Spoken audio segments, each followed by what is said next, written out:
Welcome to Western Technical College Business and Industry Services. This video, along with other training opportunities from Western BIS, are designed to help employees stay informed on the latest trends in today's changing workplace. To learn how Western can support your business, visit us at westerntc.edu/BIS. Hopefully you're able to see that I'm in my inbox in Microsoft Outlook. And so what I want to do today is start with email shortcuts, go into some general shortcuts, take a look at the calendar scheduling shortcuts, and then if we have time, tasks. Microsoft Outlook, most people utilize Outlook as they think about Outlook as an emailing scheduling tool, but it's so much more. In my opinion, it's one of the most underutilized applications in the world. There's so much you can do with it. Project management that can be done in Outlook, which would be a whole nother training topic in and of itself. So first tip, you can see that I'm in my inbox, I wanted to take a look at is just kind of changing views. Most of the time you're in your inbox, you've got your navigational pane you see over on the left-hand side, you've got your email viewing area, and depending upon your preferences, you are able to view your messages either on the right pane or on the bottom or not at all, okay? But in addition to that, as you can see, I prefer viewing my messages over on the right-hand side. I am going to go up here into the View tab. It opens up the View ribbon, and there's a variety of different ways that you can change your inbox to help you with a variety of different tasks.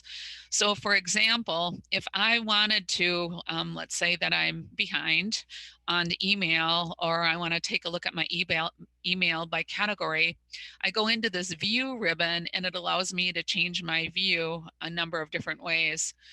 First of all, if you take a look at the current view, you can click on Change View, and I prefer, and I believe the default view is the contact view.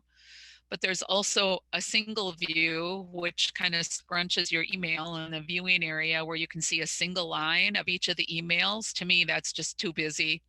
And you can go into Preview, which allows you to control a certain number of lines that you see without the reading pane on the right-hand side. I'm going to go back to my preferred view, the contact view, but also in the View ribbon is this arrangement group. So some of the other features that I'm going to cover today is categorizing not only emails and appointments and events and tasks and things like that, but you can categorize email. So if I am feeling overwhelmed and I want to take a look at my inbox by category, I can go into this arrangement group here, select categories, and I'm clicking on categories, and now it didn't look like it really did anything here, but what it is doing is it's arranging my emails by categories. Now I have a number of emails that I have not categorized, and again, I'll show you how to complete that later. But so I'm gonna actually collapse that. But you can see I do have some emails in my inbox where I've categorized class time or consulting, or meetings that I have, or prep time, or professional development, student run help desk. So again, by categorizing your emails, it allows you to either, very quickly take a look at, I'm collapsing all these. If you do use categories, I can take a look at my emails group by categories. So for example, I do have a meeting later on this afternoon with a student to help her put together her spring schedule. And it falls under my meeting category here, okay? Class time information right here, and so on and so forth. Okay, in this arrangement group, also one handy detail here is to be able to categorize who you've gotten the messages from. So if there's somebody that is maybe a high priority person, like I don't know, the CEO of your company, or your dean, or somebody important, you can take a look at a different way of grouping your inbox by who you're getting it from. So you can see right here, you can see it's grouped, and it's in alphabetical order. You can change the grouping levels, but these are all the ones from academic excellence and development. But again, A to Z, you can actually take a look at, it groups the messages by who, depending upon what you select in the arrangement category, by who you are, whatever option you select here. High importance items. So you can see the high important items, and it groups into the normal levels, into the low levels. So just, very easily you can change the way you're taking a look at emails and grouping emails by the arrangement group, just by simply changing your view. The default is date. And most of the time, most of us take a look at it by date. Now, when Western, and if you're in an organization that just recently upgraded to Office 365 or Office 2019, they're somewhat the same. You'll have noticed a new email feature in the application, and it's the show focused inbox. Now, people love it or they hate it, okay? And what you see here, the show focused inbox, is you may notice that when you're looking in your inbox, you've got this focus tab and you got this other tab. Now, because I am a member and I work at Western Technical College, when I go into the focus tab, what it does is everybody that has the same domain as I, meaning at westerntc.edu, the emails come into the inbox, and that's my focus. That's my focused view. I can see that. It's all internal. Okay, right here, I'm getting a student that is asking me questions about SQL statements and Crystal Report as I train here. Okay, again, Western domain, students have westerntc.edu, that comes into my focused. Now the second tab, the other tab, would be not that they're not focused or not important, but it would be any kind of emails that are coming in from outside of your own domain. So you can see a lot of it would be vendors and other things that happen to come in that are a non at westerntc.edu domain. Now, I actually like that because obviously I jumped to the focused side of it first. I don't always read very carefully the other side to it. If it's something that you don't really care for, you want to disable, it's also in the view ribbon here. You click on show focused inbox, and basically it removes those tabs there. So all of the emails come into your inbox like they used to in the older versions all together. And by default, it changes the filter from all to unread. So I'm looking at just my unread messages, and here I'm looking at all my messages. I've gotten quite used to being able to see focused, and I actually really like that filter. So I'm going to simply click on it to enable that, and it enables the focused and the other again. So just kind of wanted to touch a little bit on the view menu in that regard. Okay, I'm going to go back home and I'm going to do the same thing. I'm going to take a look at a quick view, looking at the calendar, and all the way through all of the other features in Outlook. That view ribbon actually does the same thing. So just very quickly, and then after I show you this, I'll hesitate for any questions. If you do have any questions, please unmute yourself and ask, or I'd ask that maybe Angie or Kim just monitor the chat channel for me, because I'm trying to make as much groundwork as possible in this next half an hour, because I have way more than a half an hour to share with you. Okay, next thing, go ahead. There was a question that came in. Okay, sure, thank you. Does the inbox count include all categories? So I'm yes, kind of on that yes, yes, it does. Yeah, the inbox count. You're talking about what you see on the status bar. Does it include all categories? And the answer to that is yes. Also, they're impressed that you only have 40 unread. Yeah. I'll tell you what. I probably am sharing too much information with you guys, but I'm dealing with COVID right now, and I can't do anything. I feel good enough to work, so fortunately, I've been able to do a lot of catch-up work because I can't go anywhere. I can't do anything. I can't taste anything. I can't smell anything. So I may as well catch up on emails. There you go. Okay, that's it for now. I'll chime in if there's anything else. Thank you very much. Thank you. I think that was you, Angie. So I'm going to go into my calendar, and a lot of people think the calendar you use just for scheduling appointments.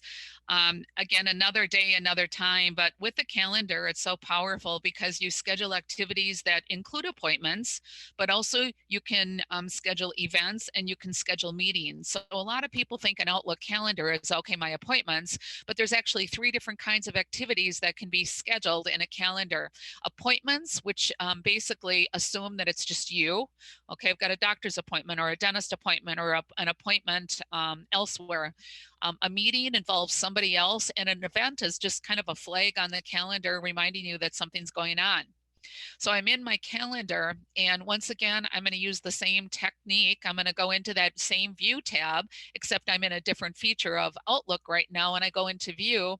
And, once again, my preferred view is actually the, 5-day work week view right here. You can very easily change your view into the 7-day work week or the monthly view that you can see here. Again, on the schedule or on the surface, you can change your views very, very easily.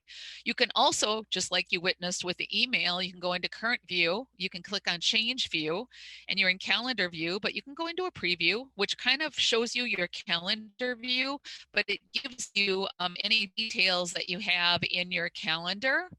You can also change view. You can go into the list view. Okay. Now, again, like with what you witnessed with email, when you go into the list view, you can go into this arrangement group. And if you take a look, I've categorized some of my meetings, appointments, and events. I do that all the time. And again, I'm going to show you how to add categories in just a second for organization. But I'm now taking a look at my calendar, not so much as a monthly, weekly, daily calendar, but as a list. So I can see it in category. So my blue category is my class time. It shows that I've got 34 items, and I can expand that, and I can see all of the details for my class time. I'm going to collapse that. Once again, I've got a holiday. I think that was imported in Outlook by default, but I've got staff training. I've got 34 items. That's my purple category. I do a lot of staff training at Western Technical College, and that includes a list and, past history of all the staff trainings that I've conducted at Western Technical College. Volunteer time as well. You can see volunteer time there as well. So again, I'm looking at my calendar in the same way that we just took a look at emails. I'm broken down by category. So for example, if I expand class time and I take a look at, oh, by the way, whenever you're in a list view, whether you're looking at email, calendars, tasks, contacts, you can choose to sort that view by clicking on any of the column headings. So for example, if I want to sort it by subject, I'm going to click on subject, and you can see that it is broken down in ascending, descending order by subject. I can sort by location or start time or end time in either ascending or descending order by clicking on the column headings. Okay. Again, the same arrangement group, I'm going to expand that and I can maybe take a look at appointments that recur versus do not recur. So if I click on that, recurrence, and you can see that appointments, and I'm looking at all the appointments that are set up to recur. So, once again, I'm actually going to go by start date.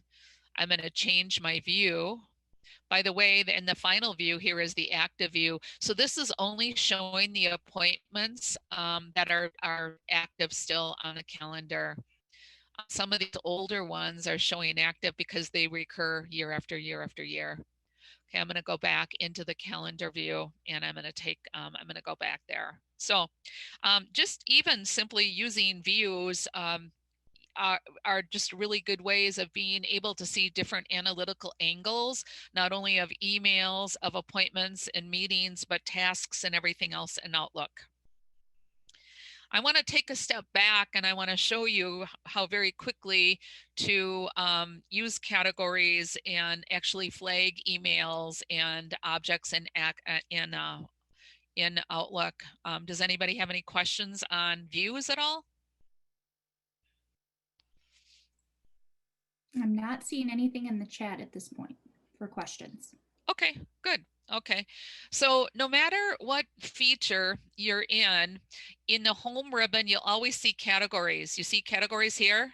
Okay, I'm in my email. I'm going to go into my calendar.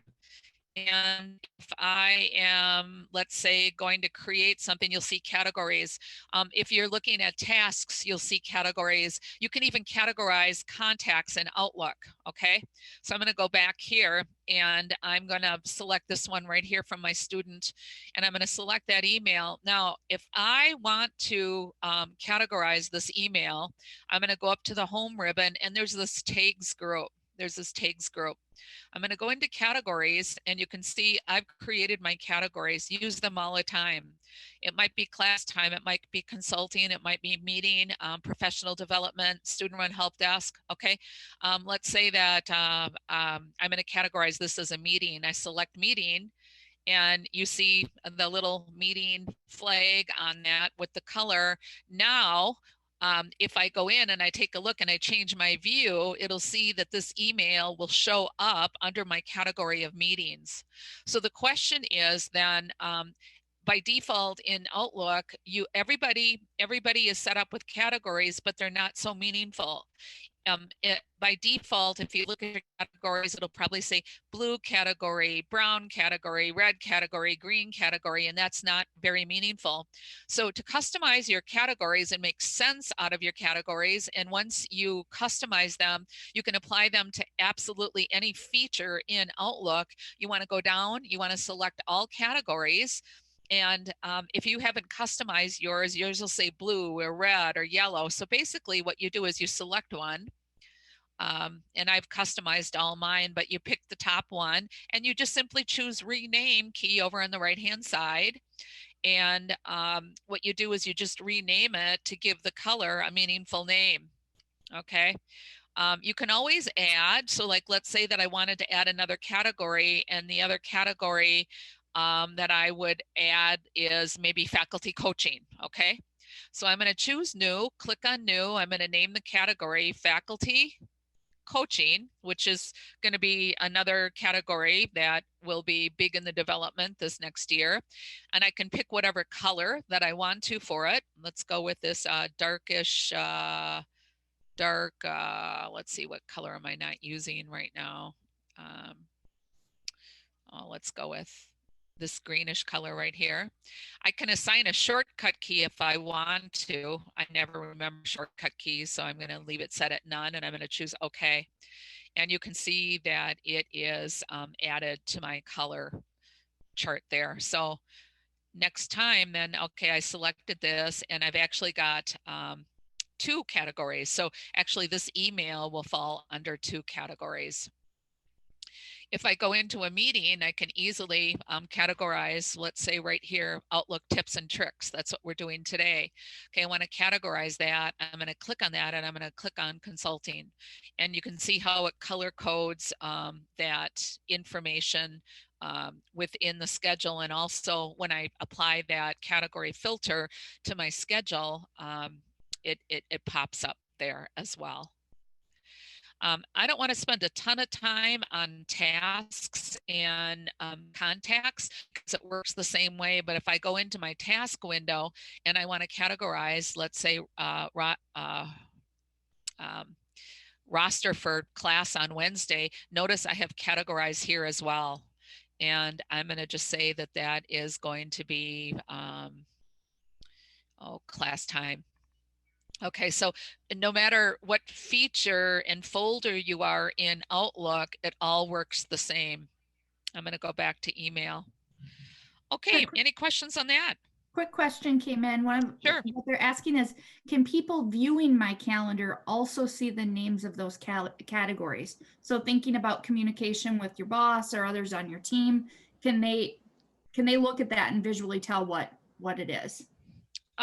They're not going to visually by color be able to tell what it is, but if I set up a meeting, let's say I'm the meeting host and I invite you to a meeting and I categorize it as meeting, and you accept the meeting request, you'll see it there, but you won't know what my colors will mean. Sure. Okay. Okay, but you know, I mean, if this is a good organizational feature and you collaborate with a group of people in a department or an organization, you can certainly, I've worked with organizations that actually have set colors, standardized on colors within the organization. Like there was one organization I've worked with in Rochester that they used actually the green, yellow, red for having the same meeting within the same standard meeting within the same organization. So, you know, I mean, you could, Great. you know, collaborate as such. Yeah, great idea. Second question came in, how do you clear a category? Oh, sure. Okay. So what you want to do is you can select the email like this one right here.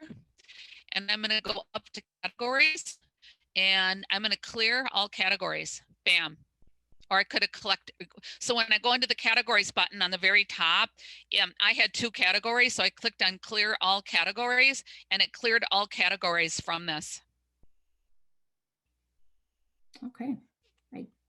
Good questions, guys. Keep them filtering in. Will do. I don't have any pending, so. Okay.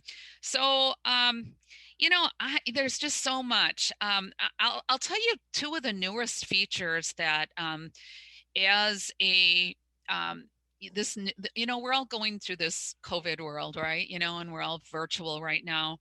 And 2 of the most powerful features for me and my students in my little world that I'll share with you, and there's tons more, but I use MS Teams every single day.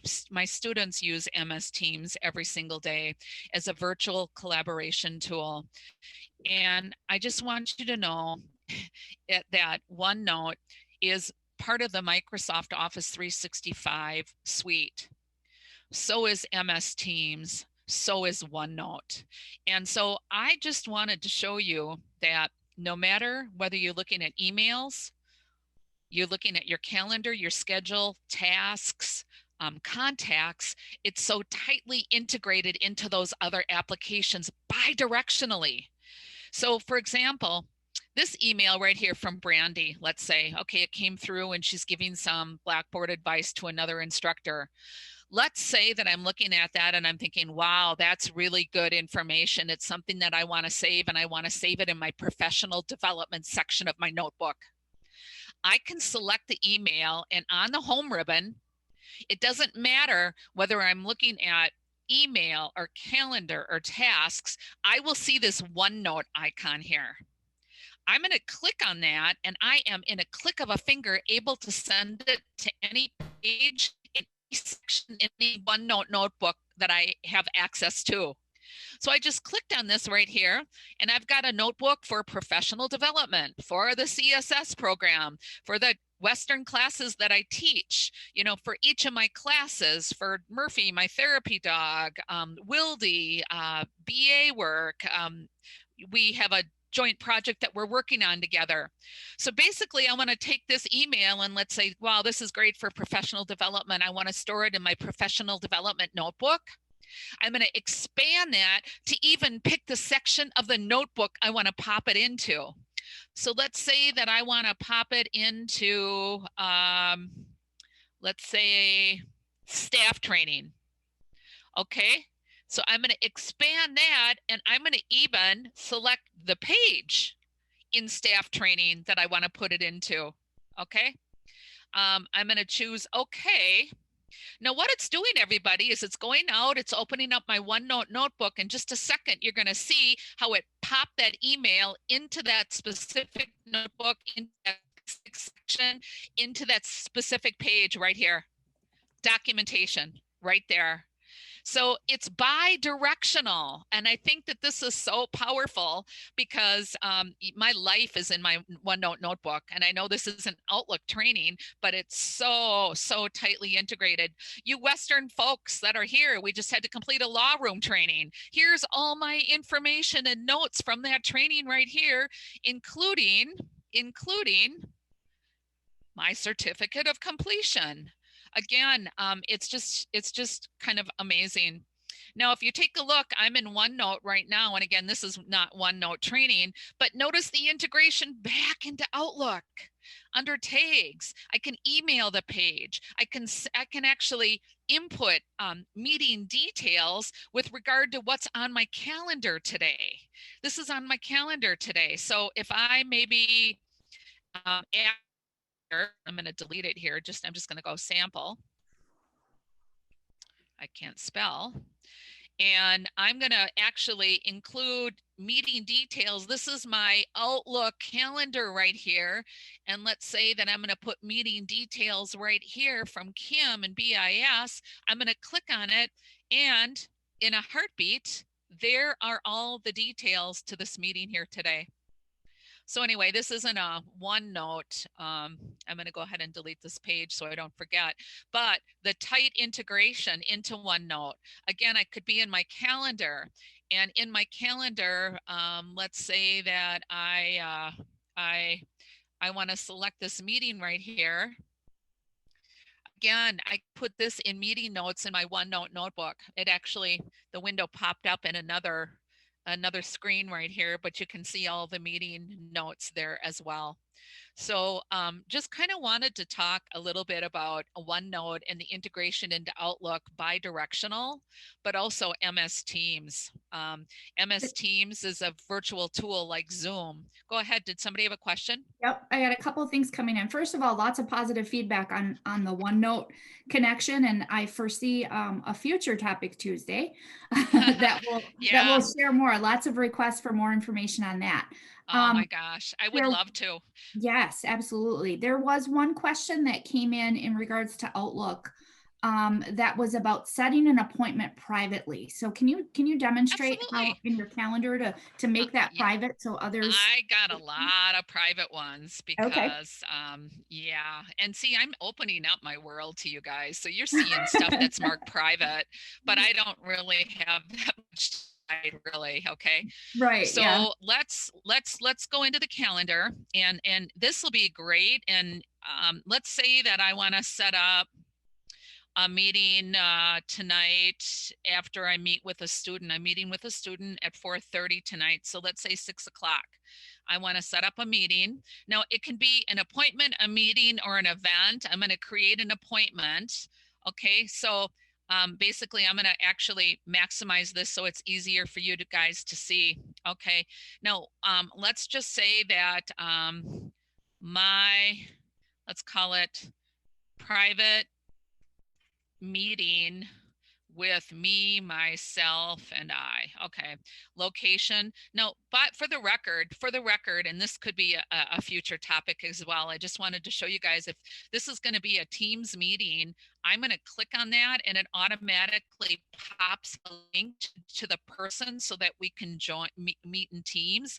And again, it's bi-directional. Outlook is integrated into Teams, and Teams and Outlook, because it's all Microsoft, that could be a future meeting topic as well. Okay, but as far as making it private, if you take a look at this meeting tab right here, all you have to do is click on, and it's right next to the categorize, so I talked about that, is you click on private.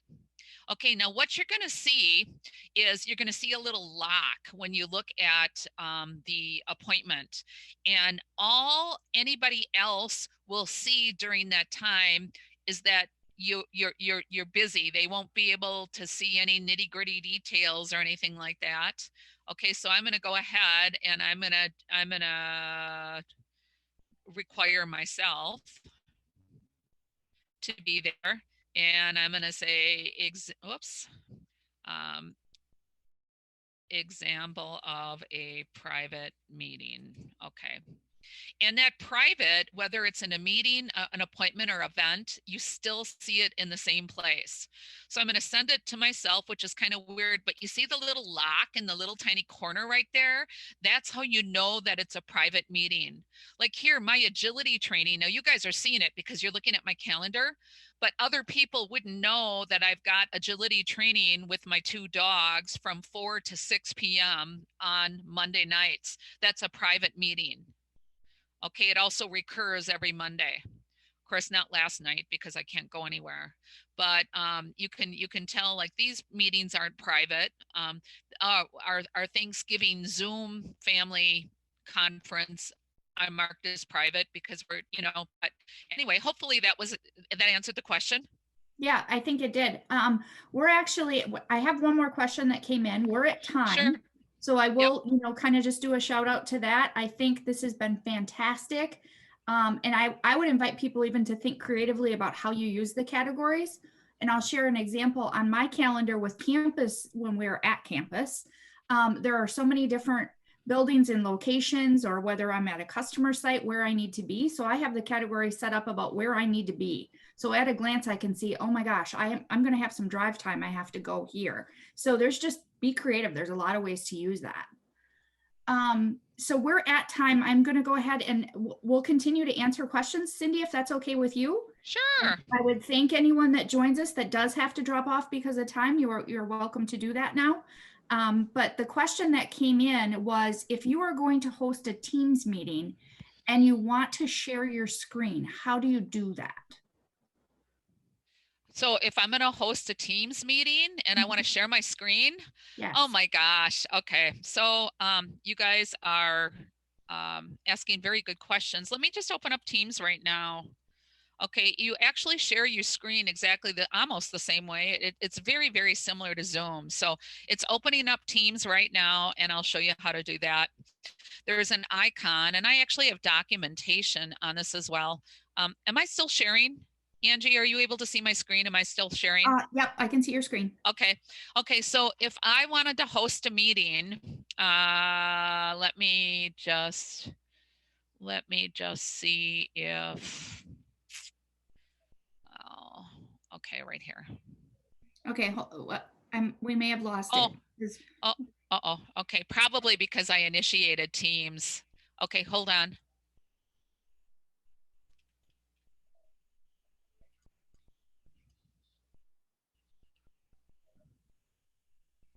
You still with me?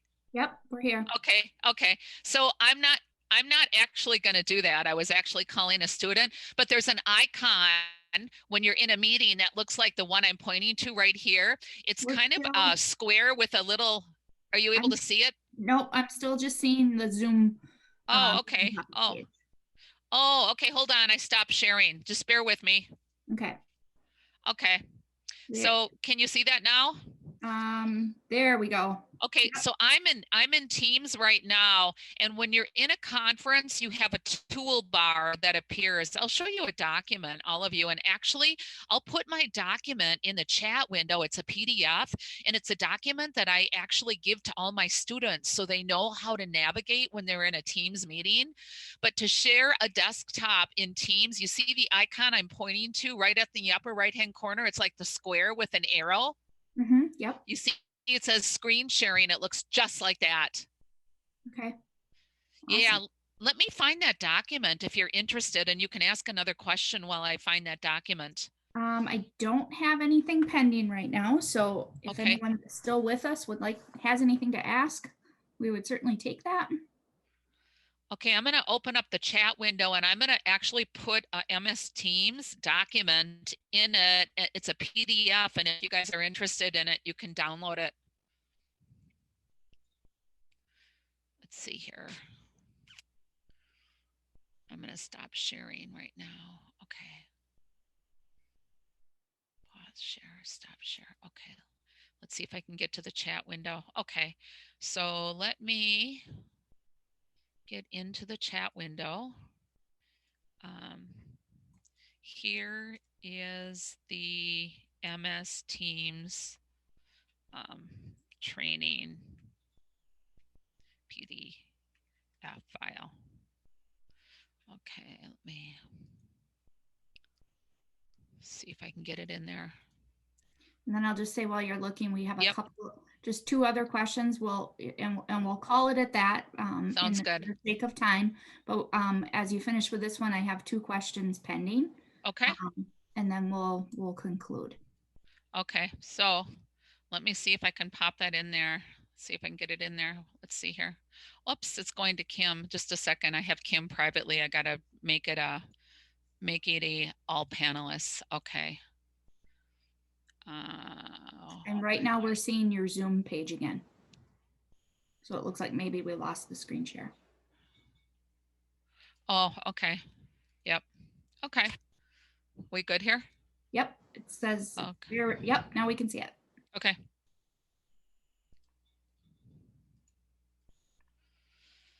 Okay, let's see here. Let me find. Were you going to ask another question? Oh, sure, I can, yep, I Yep. can do that. While I do that, yeah. One of the questions, there's two actually. One I think is an easier one to answer. Doesn't the private appointment only matter if sharing full content of calendar with others? Otherwise, they only see that you're busy or out of office. And Right. that's correct. Yeah, and that's a good point. It depends upon how the organization has got Outlook configured.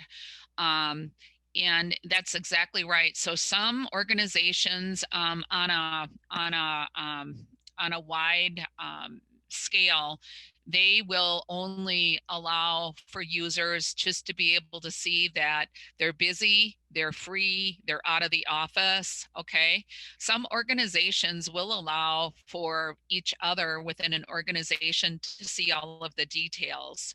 So yeah, if you mark something as private, it doesn't, it's still that you're marked as private and you're busy. And that really does only matter within those organizations where you're allowed to see details of each other's calendars. That's a good point. Yep. The other thing that came in is in regards to, it looks like somebody's working on setting something up in OneNote. The question is, I want to add an email to a OneNote page. It says OneNote needs to set itself up. Try running OneNote and try again. And they're saying that they're already signed into OneNote. So they've got to be okay. They're already So they're logged in. Yep. Okay. And it's that they're trying to add an email to a Yep. OneNote page, but Right. I'm guessing they're getting a message that says OneNote needs to set itself up. Try running OneNote and try again. Okay, what I would do is I would close OneNote and I would open it back up again. It could be that it's not synced, like you just opened it up.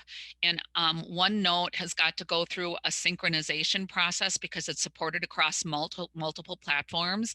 And a lot of times when you first open it up, it kind of goes out, it looks, where it's situated, and it goes through a synchronization process. You can force a synchronization if you right click on it and you force it to sync, but that is what I'm thinking is going on there. So Okay. Close it, open it up again, let it synchronize, and then try it again. Okay, I have a response that popped up from her that says that she did that. I don't know if that means she did that and it was successful, or she did that and it didn't work. If it didn't work, what I would invite is, if you want to shoot an email to bis@westerntc.edu, I'm sure that Cindy would be happy to maybe help you with that offline. Thank you for viewing this video from Western Technical College Business and Industry Services. Learn more about the hundreds of training and development opportunities available for your employees at westerntc.edu/bis.